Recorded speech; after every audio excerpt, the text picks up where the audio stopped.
To End the War in Ukraine, Expose Its Core Lie by Ted Snider and Nicolai Petro. The essential argument used to avoid negotiation and continue support for the war in Ukraine is based on a falsehood.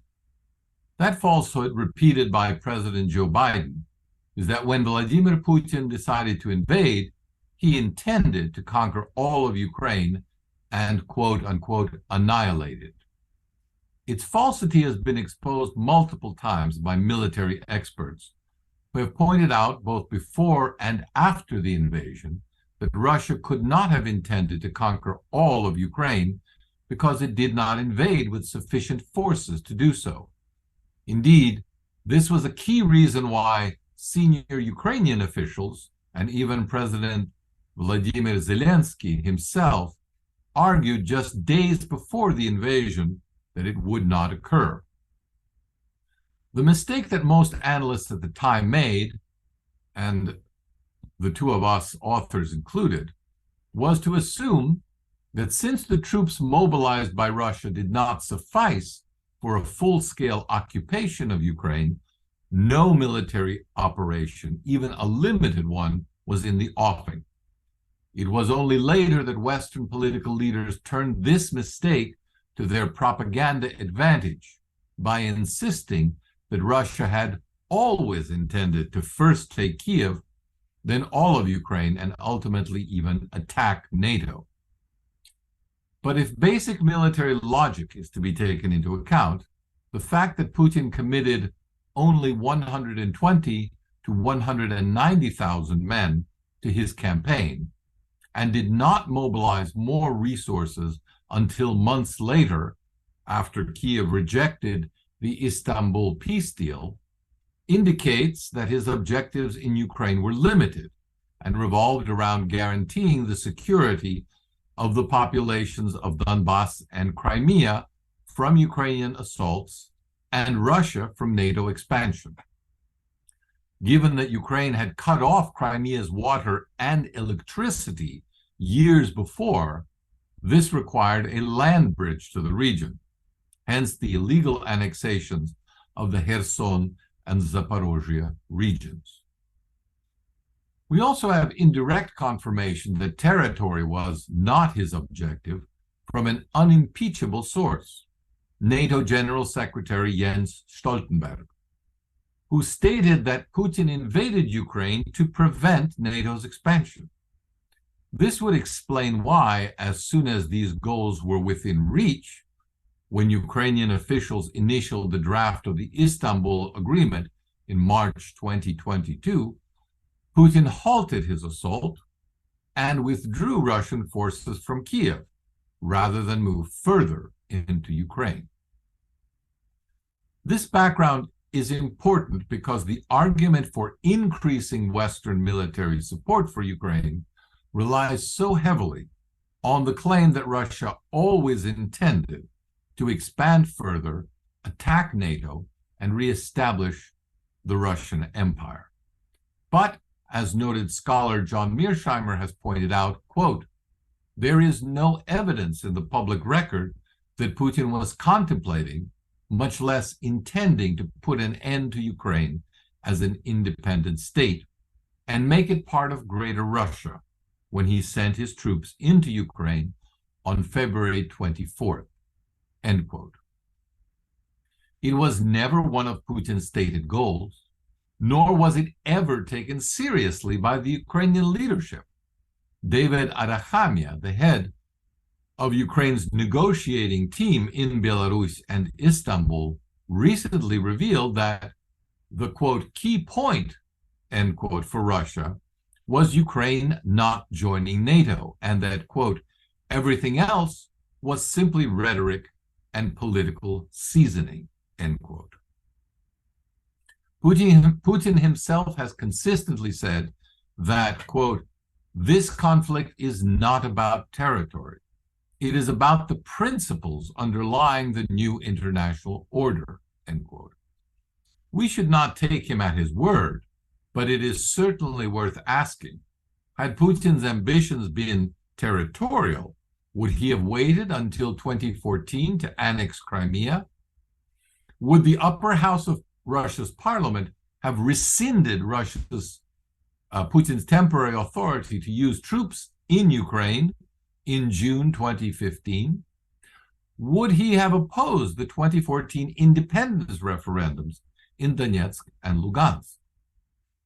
Looking back even further, if Putin had truly wanted to incorporate parts of the former Soviet Union, he had an ideal opportunity to do so in August 2008, when Russian troops were but an hour's drive from the Georgian capital of Tbilisi. He could have simply recognized the independence of Abkhazia and South Ossetia and then annexed them to Russia, but he did not.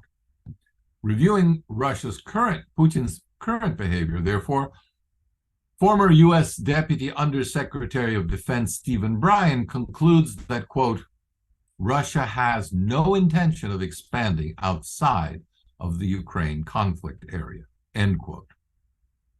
The false narrative about Russia's intentions has served its essential purpose of rallying Western countries behind Ukraine. Continuing to insist on it now, however, risks involving NATO directly in the conflict and threatens Ukraine's very survival. If the challenge the West faces in this conflict is defined as, quote, existential, then what choice does NATO have but to send its own military forces in to prevent Ukraine's defeat?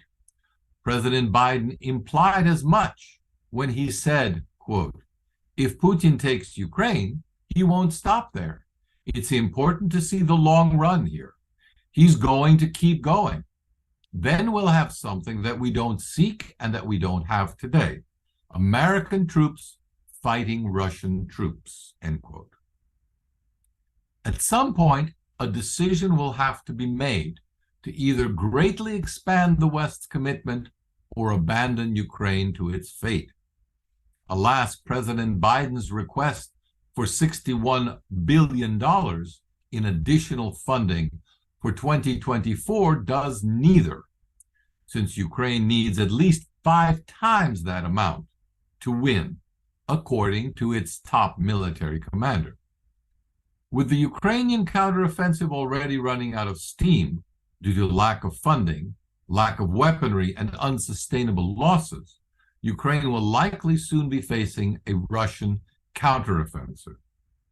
Before such an assault, however, Russia might offer Ukraine new peace terms, albeit far less advantageous than the ones it offered in March 2022. If Ukraine balks, Russia will press its overwhelming advantage and take more territory, which it does not really want. For a good discussion of why, see former Ukrainian diplomat Rostislav Ishchenko, in order to force Ukraine to the negotiating table. At that point, the West will be faced with a fateful choice. Either accept Ukraine's surrender or send in NATO troops. Either scenario is likely to lead to sharp divisions in the NATO alliance, since Hungary, Slovakia, and Turkey have all indicated that they want a peaceful resolution to the conflict, not escalation. The one thing that escalation cannot guarantee, however, is Russia's defeat. That is because by confirming Putin's narrative that NATO is intent on destroying Russia, his support both within Russia and around the world would likely skyrocket. A more divided West would thus be facing a more united Russia, this time supported openly by the BRICS countries, as well as many other major international actors currently on the sidelines. This would effectively turn the tables on America's strategy of using Ukraine to contain China's global ambitions.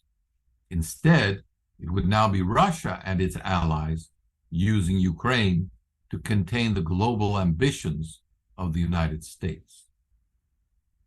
It was in no small part the West's original false narrative about Russia's goals in Ukraine that has led us to this dismal outcome. European security weakened, the specter of nuclear war, Ukraine destroyed, and America's global standing undermined. It has already been used once before to scuttle the Istanbul agreements, which could have ended the war before hundreds of thousands died. For peace negotiations to become an acceptable alternative to mutual annihilation, this falsehood must be exposed and discarded.